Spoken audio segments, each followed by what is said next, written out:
Today we lowered our policy interest rate by 25 basis points. Woohoo! This is our 6th consecutive decrease and brings the policy rate to 3%. I guess we're good, right? Wow, we keep cutting rates. I guess we're good. Well, it turns out that Canada is actually going bankrupt. Today, you have the Bank of Canada Governor Tiff Macklem, who announced another cut to our interest rates, down 25 basis points. So now we're at 3% flat, which is not how an economy should be going about rates when we're in this state. From my understanding, talking to people that are smarter than me, when we're not doing good financially, rates should go up or stay higher in order to combat all of these higher costs. And then when an economy is doing really well, then you bring down rates so people have more borrowing power. So from my understanding, from talking to people that are smarter than me, it seems like the Bank of Canada is being either manipulated or controlled by the Liberal government, so that the Liberal government, Trudeau, Mark Carney, Freeland, they all have ammunition to say, hey, look, told you, our economy is doing great. Interest rates are coming down. Vote for us. Yeah, I don't know if that's going to work, but it seems to be working in the interim. Welcome back to the channel. Welcome back to another video, everybody. Before we get into it, I do want to encourage you all to hit the like button and subscribe if you haven't already. It does really help grow the channel. As you can see, I am on the road yet again. I'm actually in Tofino. Right there is the Tofino beach. I'm pretty surprised that the camera can capture inside and the beach all in one shot, but kind of cool. And no, I did not see Justin Trudeau out here, at least not yet. But without further ado, let's get right into this video here, starting with the polls. You have Pierre Poilievre and the Conservatives, sitting at 235 projected seats. You can see they've come down, but they haven't come down a whole lot. They've been floating into the 230s for quite some time, and that's a very, very strong number and a lot of wiggle room for controversies, for slander campaigns to be attacked towards Pierre, but it's very, very prominent lead. Then you have the Trudeau Liberals. They actually shot up after Trudeau's announced his resignation from 35 projected seats way up to 34, and then the other two parties are still at a standstill with the Bloc at 42 and Jagmeet at 21. It doesn't really look like Jagmeet's going to get any more wiggle room right now, and I kind of believe that you're going to see the Liberals start to climb. I don't want to see that, but I do think that now that everyone has distanced themselves from Justin Trudeau, yes, even though the Liberals are still a gross organization. I don't agree with any of the current Liberals right now. I think that because they've, shed off that dead weight of Trudeau, you're going to start to see them climb into the 50s, maybe even 60s. So that's kind of something to brace yourself for.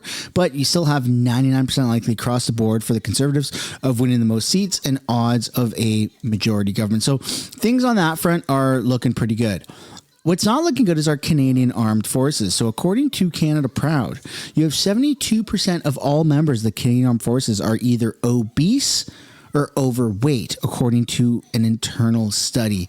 And that's pretty concerning, folks. That's pretty concerning. Like, we don't have the military that we once ever did. I mean, we are at an all-time low for our military, for our personnel, for our turnover rate. I mean, people just don't want to join the military, and people that are joining the military or staying in the military are, they have a series of pronouns, or they're apparently 72% of them are overweight or obese. That's not good. All of our resources have been shipped off to Ukraine. We don't have anything or really anybody. Yeah, there's total badasses still in the military. There's total badasses that are going to be joining the military and, forever. But right now, just the general amount of troops that we have and resources, it's not looking very good. Also, what's not looking good is Pierre Poilievre. Well, he's looking fine, but he went after Anthony Housefather, which is kind of funny. So let's take a quick look here at this video. Anthony Housefather, for those who don't know, is a Liberal MP, Jewish Liberal MP. He can support an anti-Israel government, but he's not part of that government, and he's really a nice guy in the neighborhood. Nonsense. It's all nonsense. Right. He can't have his cake and eat it too. You vote for Anthony Housefather, then you get the Hamas wing of the Liberal Party. That's what you get. They go together. They're a package deal. The good news is there is no Hamas wing in the Conservative Party. They know they're not. That is a crazy thing to say, Pierre, because Again, Anthony Housefather is a Jewish Liberal MP, so accusing him of being part of the Hamas wing of the Liberal Party is just kind of controversial. But Pierre's not holding any punches. It's all or nothing for him, right? He's got everything to gain and not really anything to lose at this point, right? He's the conservative leader, but he's not in power. Right, he's in power of the Conservative Party, but it's all or nothing for him, because if they don't get in right now, I think we're all thinking the same thing, that Canada is 100% doomed. And yeah, like, let's go, Pierre, ramp it up, right? Ramp it up. And then someone who is trying to ramp it up is this douche magoosh here, the premier of BC. Somehow, David Eby calls for a pandemic-style relief program like CERB or CEBA to support Canadians during a tariff war with America. This is how the Liberals are going to buy back their voters with free money, says Government Corrupt on X. But let's take a look at what he has to say. We have heard the President of the United States say that it's his intention to impose tariffs on Saturday, and there has been a repetition of that commitment from key members of the administration. This is obviously a huge concern to British Columbians, and even if they're not directly working in export-related industries, seriously as they did the COVID response. And for our part here in British Columbia, that we will fill in the gaps to make sure that British Columbians are protected. Premier, so you've just mentioned the pandemic style kind of relief plans. Could you just provide a little bit more detail on what this could look like here in BC? Again, though, here's the thing, is all of these politicians, including David Eby, if I'm not mistaken, are saying we need to hit America back if we get slapped with tariffs with a dollar-for-dollar retaliatory response. And that range of almost having a itchy trigger finger type of mentality, it ranges from dollar-for-dollar response to Doug Ford is, let's cut off their power, man. Let's make them go total blackout. Let's cut off their power, to Jagmeet going, let's take away all their minerals, no more minerals and oil, blah, blah, blah, blah, to America. It's just insane. It's insane what's going on. And I've had my own personal controversy in the past 4 or 5 days because I've criticized Pierre Poilievre for joining the group of people, David Eby, joining Justin Trudeau, joining Freeland, Jagmeet, Doug Ford, Mark Carney in his response of we need to have a retaliatory response to the tariffs. The only difference between Pierre's response and everyone else's is that he put the precursor,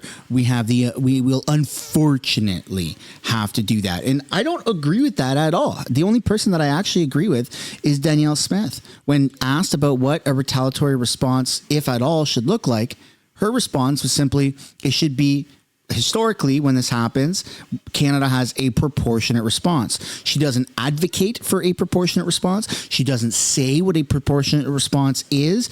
And then she immediately stops talking about that and segues to something else. Canada will not win a trade war. It's only going to hurt Canadians, but we're not here to talk about that. I already made that video and lost hundreds of subscribers, so we're not looking to do that again. But let's continue to listen what David Eby has to say. We know that part of the proposed federal response is retaliatory tariffs on the United States on billions of dollars of U.S. imports into Canada. That'll result in the federal government collecting a significant amount of money that should be immediately deployed across the country to affected individuals and businesses to help them survive. Whatever it takes to make sure that we come out the other end stronger is very important. Through COVID, we supported businesses here in British Columbia with grants to be able to get through. The federal government had loans. They provided people supports who were laid off through employment insurance. These are the kinds of responses that we expect to see through this period. The projections that we have seen indicate that this could be more serious for our provincial economy than the 2008 recession, and certainly the most severe economic impact we've seen in a while here in Canada and British Columbia. And unfortunately, it'll have significant effects on the...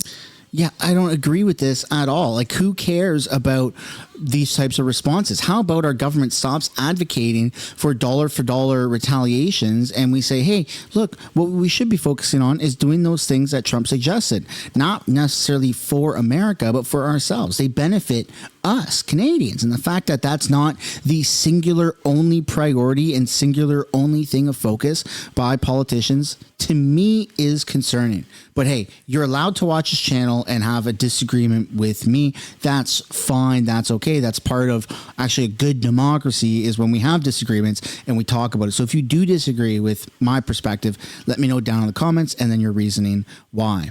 And then next up here, we've got this liberal douche magoosh, Jonathan Wickinson, says climate change can no longer be ignored as it poses a significant threat to our country and democracy. The modern threats of climate change and of the economic security risks posed by China and Russia, which are coming our way, and they are coming fast. On the one hand, we could choose to bury our heads in the sand and pretend that the world is not increasingly seeing the costs and the tragedies of climate impacts. Yeah, I'm okay with that. I am okay with turning a blind eye to it and just living life. Maybe I'm dumb, maybe I'm naive, maybe I'm uneducated, or maybe it's just not as big of a threat as they make it seem, but that's my opinion. An approach that will create uncertainty and drive away economic investment and well-paying jobs. This, unfortunately, is the path thus far that has been chosen by the opposition in this country. I saw a YouTube short not too long ago, and I've seen this one in particular several times over the past, 5-10 years or something like that. If you want to know where the biggest threats are in our world, look at what billionaires are doing. Have billionaires stopped building oceanfront condos and houses? The answer is no. Have companies, billion-dollar organizations, billionaires, have they stopped, making businesses and storefronts near or around the water, the ocean? The answer is, again, no. So if this thing that they're claiming is as big of a threat as they're claiming it is, then why would the world's richest and smartest, apparently, people be building billions of dollars worth of stuff right near the water where that wouldn't last more than 10, 15, 20, 50 years? That doesn't make any sense at all. So I'm going to follow the money on that one and not listen to schmucks like this guy. The absence of any recognition of the reality of climate change and the absence of any kind of economic plan that is focused on seizing economic opportunities of a low-carbon future, something our allies and certainly our competitors like China have long ago figured out, represents a grave threat to Canada's future economic competitiveness and its prosperity. It is clear that the vast majority of Canadians understand that at the end of the day, our economic prosperity and the health of our planet depend on us building a cleaner future. Canada can and must and will be there to meet the moment and to prosper from it in the rapidly expanding carbon capture technology space and across all of our natural resource sectors. Again, I don't think that this random Canadian politician who's claiming that, this doom and gloom stuff is going to make or break our economy and that's why we need to put a price on pollution. I don't think he's smarter than the billionaires of the world that are building oceanfront condos, oceanfront stores. That's just my opinion, though. Again, I could be wrong. I could be uneducated, or I could have a hunch on this, but let me know down in the comments what you guys think about that. Next up, we're going to take a look at the devil. Tim Macklem, the devil. The Bank of Canada Governor Tiff Macklem, and his announcement this morning of how he's doing devilish things and basically leading us into bankruptcy. Here we go. Today we lowered our policy interest rate by 25 basis points. Woohoo! This is our 6th consecutive decrease and brings the policy rate to 3%. I guess we're good, right? Wow, we keep cutting rates. I guess we're good. We also announced our plan to complete the normalization of our balance sheet, ending quantitative tightening. The bank will restart asset purchases in early March, beginning gradually so that its balance sheet stabilizes this year and then begins to grow modestly in line with economic growth. In recent months, inflation has remained close to 2%, consumer expectations have largely normalized, and there is no longer evidence of broad-based inflationary pressures. Shelter price inflation remains elevated, but is gradually coming down. U.S. trade policy is a major source of uncertainty. There are many possible scenarios. There's a lot we don't know. We don't know what new tariffs will be imposed, when, or how long they will last. We don't know the scope of retaliatory measures or what fiscal supports will be provided. A long-lasting and broad-based trade conflict would badly hurt economic activity in Canada. At the same time, the higher cost of imported goods will put direct upward pressure on inflation. As we consider our monetary policy response, we will need to carefully assess the downward pressure on inflation from weakness in the economy and weigh that against the upward pressure on inflation from higher input prices and supply chain disruptions. Having restored low inflation and reduced interest rates substantially, monetary policy is better positioned to help the economy adjust to new developments. Oh my God. As always, the bank will be guided by our monetary policy framework and our commitment to maintain price stability over time. Yeah, so that last sentence should actually be changed to the Bank of Canada will be guided by the Liberal government. I just feel like this is Liberals that are manipulating something.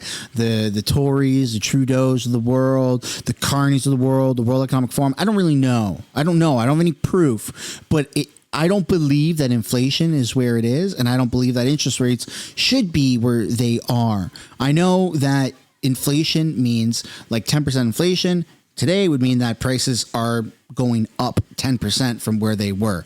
And we saw that over the past several years with the blip, inflation freaking 15%, whatever, right? Like blueberries have doubled in price, strawberries, bananas, everything at the grocery store has pretty much either very close or surpassed a 50% leap in cost, right? It's doubled.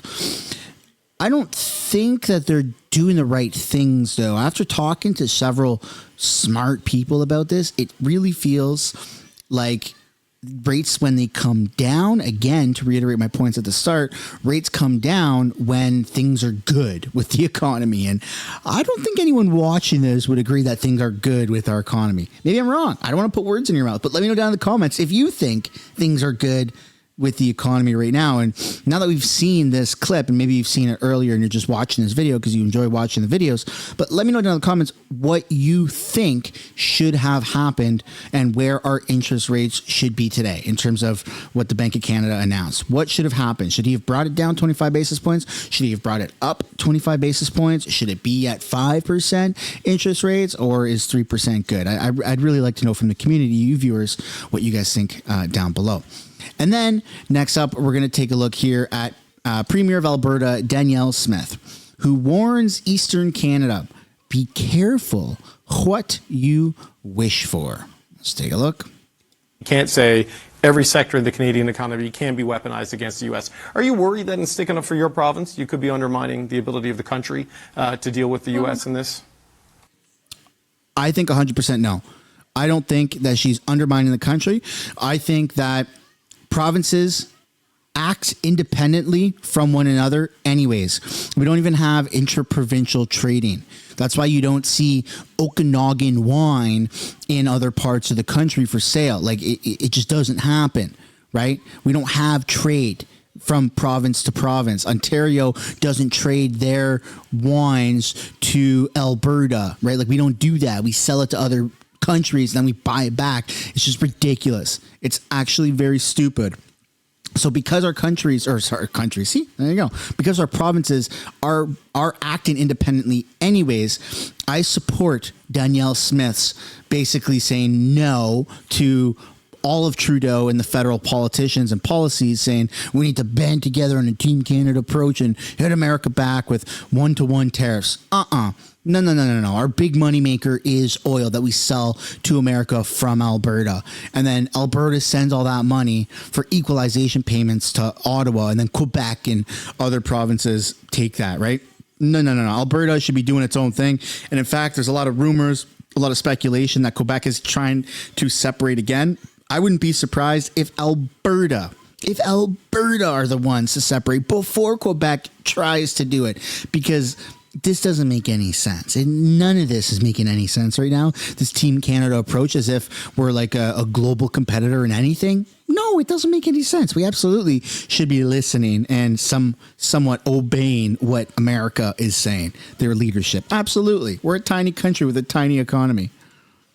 I think Eastern Canada has to be very, very careful what they wish for, because as I said, they get almost all of their energy from the United States, and it's a Yep. pretty big stick. I certainly don't think that wouldn't want to see Ontario or Quebec or the Irving refinery cut off from American oil or imports. So that's why I'm saying you just don't threaten things that you're not prepared to do, or where the retaliation measure might leave you worse off. It's one thing to talk about an import tax on orange juice, and maybe we'll all end up paying a little bit more for orange juice. That's a Team Canada approach, but you shouldn't put things on the table that would be harmful to the country as a whole. So let's try to find the things that we can all live with, and then see if we have to act on them. But I think we have to have a bit of a reality check about just how dependent Eastern Canada is on U.S. energy imports, and why it's a flawed strategy to try to talk about retaliating there. Which is Yeah, no, that makes 100% total sense.